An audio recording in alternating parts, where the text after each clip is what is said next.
Hi, my name is Candella, and today I'm here to talk about how to vote in Southwest Iowa. So I've done a couple of other videos on how to vote in Iowa, and for this one, I'm specifically focusing in on this region here.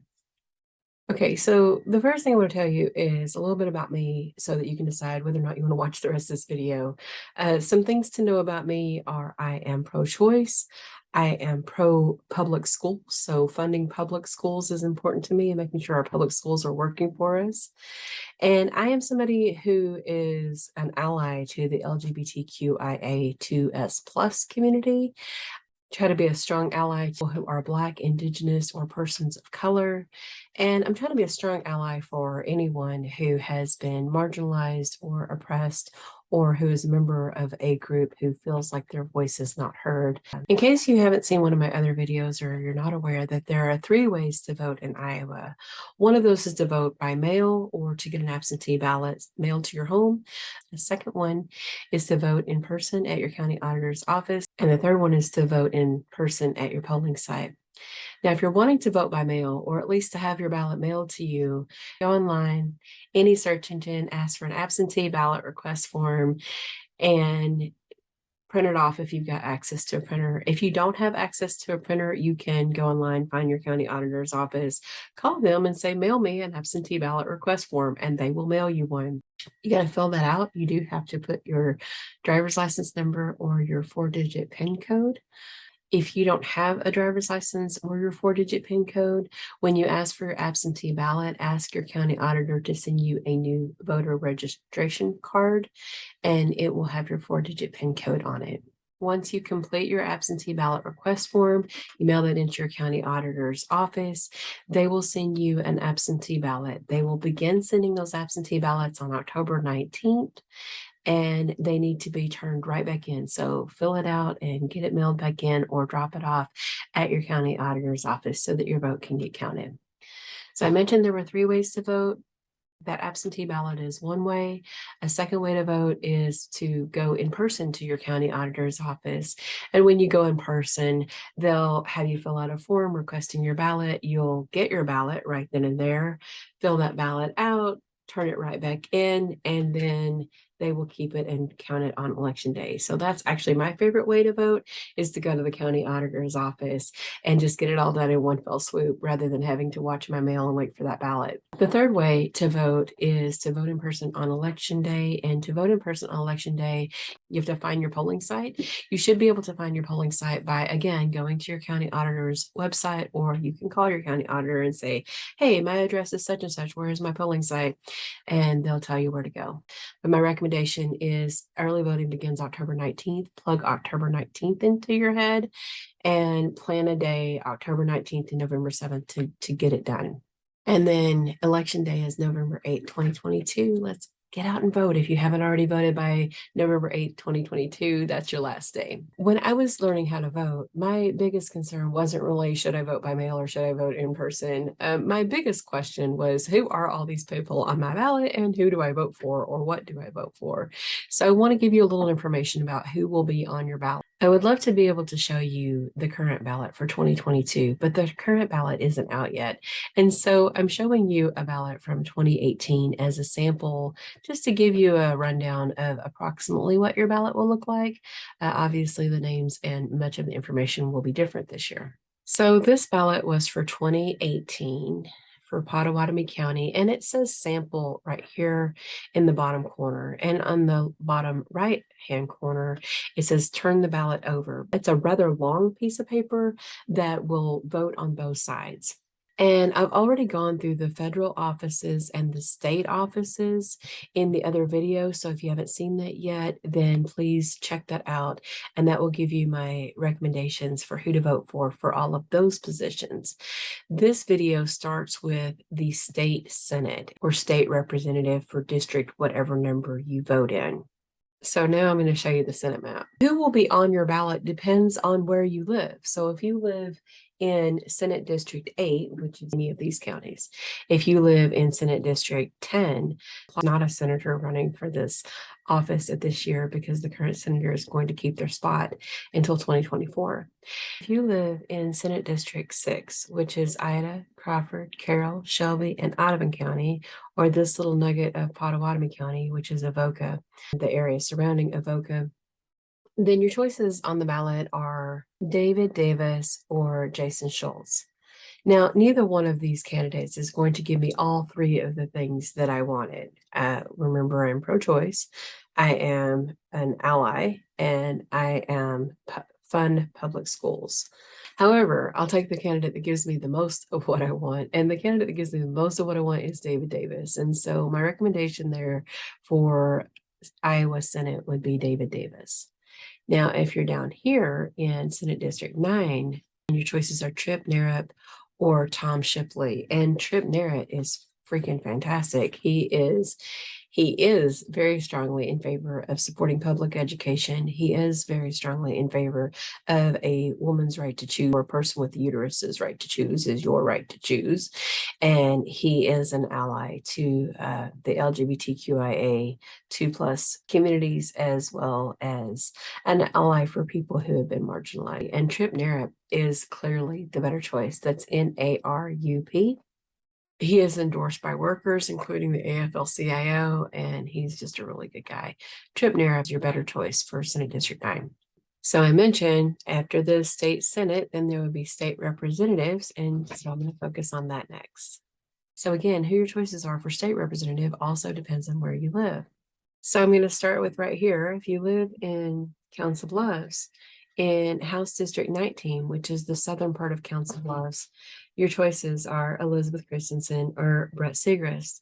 And again, with the values that I'm focused on, who is going to be a supporter of my rights, who is going to be a supporter of the LGBTQIA 2S+ community, who's going to be a supporter of the Black, Indigenous, and persons of color community, who is going to be a supporter for workers. Like, I'm gonna go with Elizabeth Christensen on that easily, like no brainer. Easily Elizabeth Christensen. Our campaign focus is on transparency in taxes, especially with property taxes, on ranked choice voting, and on getting more people to run for office. She's also a really good person, and she would definitely have my support for House District 19. Now, if you live in House District 20, which includes the northern part of Council Bluffs and Carter Lake, then your choices are Josh Turek or Sarah Abduk.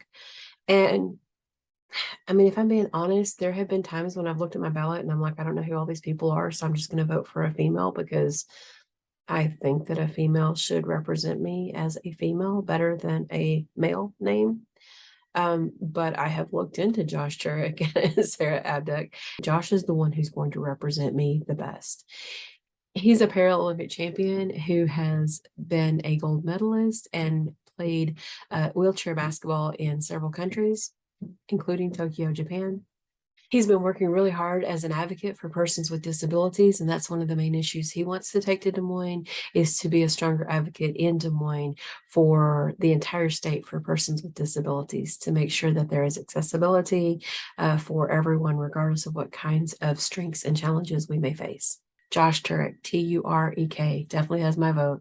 So if you live in this area of Pottawattamie County or Harrison County, anywhere in Harrison County, your choices for House District 15 are Bobby Fairchild, who is on the ballot as Robert Fairchild, or Matt Winchittle. And in that case, my vote would be for Bobby Fairchild, Robert Fairchild, because again, if I can't have someone who will give me everything I want, then I'll vote for the one who gives me most of what I want. And Bobby Fairchild would be my recommendation for HD 15.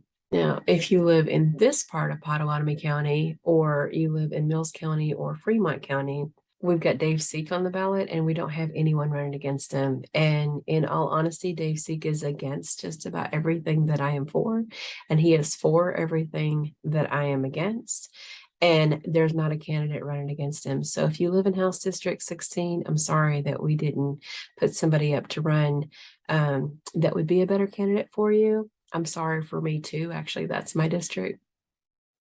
And this is my plug for Run for Something. If you are somebody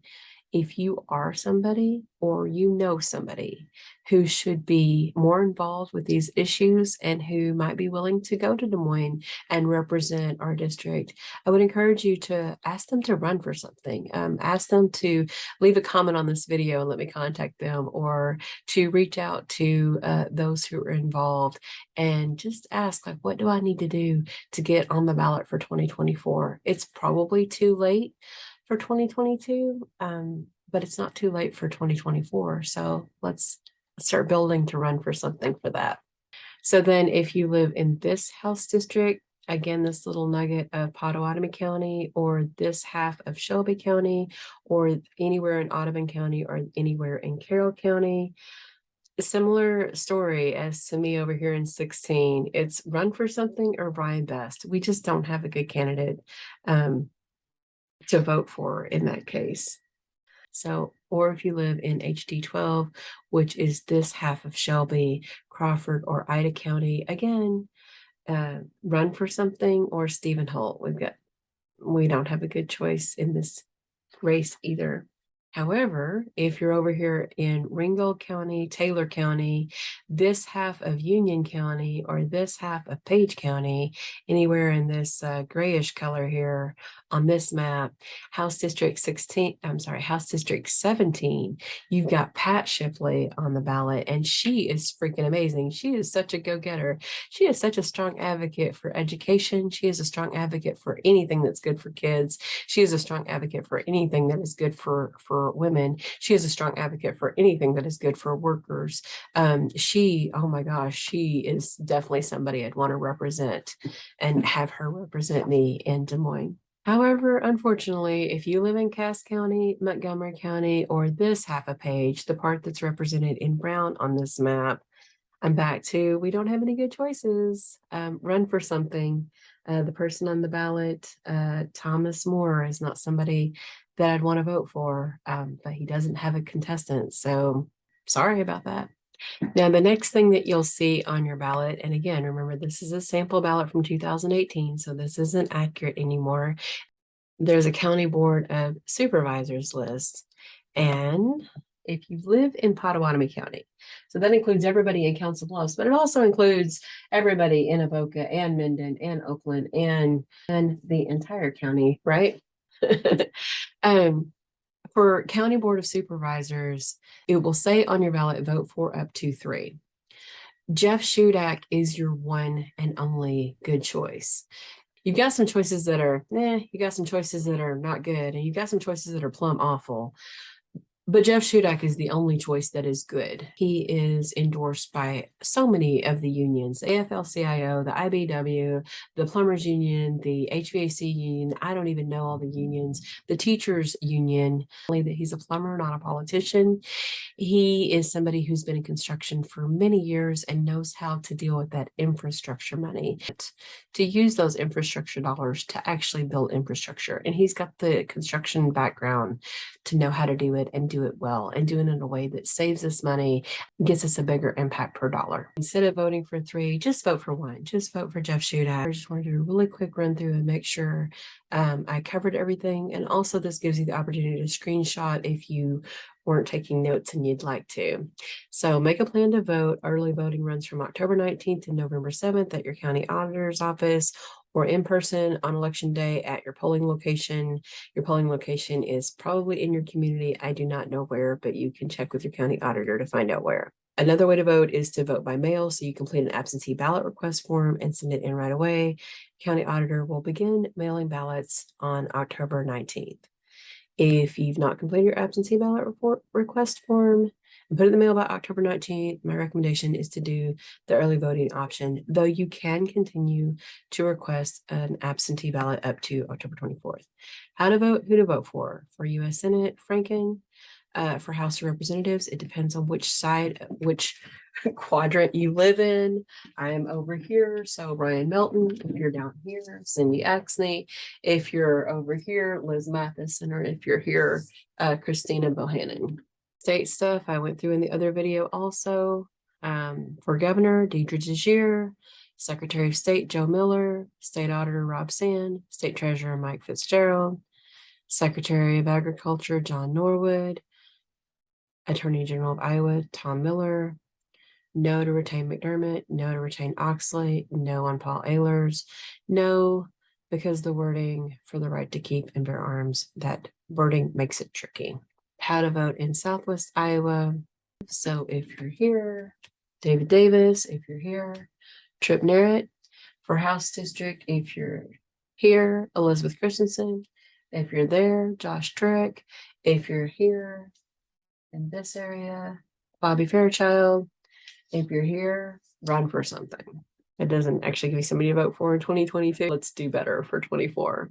If you're here, run for something. If you're here, run for something. If you're here, Pat Shipley. If you're here, run for something. For Pottawattamie County, for county supervisors, Jeff Shudak, only one. And then if you're in Fremont County, Clint Blackburn. For county supervisor, Peter Johnson for county attorney. If you're in Harrison County, Jennifer Munn for county attorney. And if you're in Pottawattamie County, Dolores Bristol for Soil and Water Commission. Thanks so much for taking the time to watch this video. I hope if you found it useful that you'll share it with your friends. And let's encourage everyone that we know to get out and vote this year. October 19th to November 7th is early voting, or November 8th is election day. See you at the polls. Have a good one. Thanks.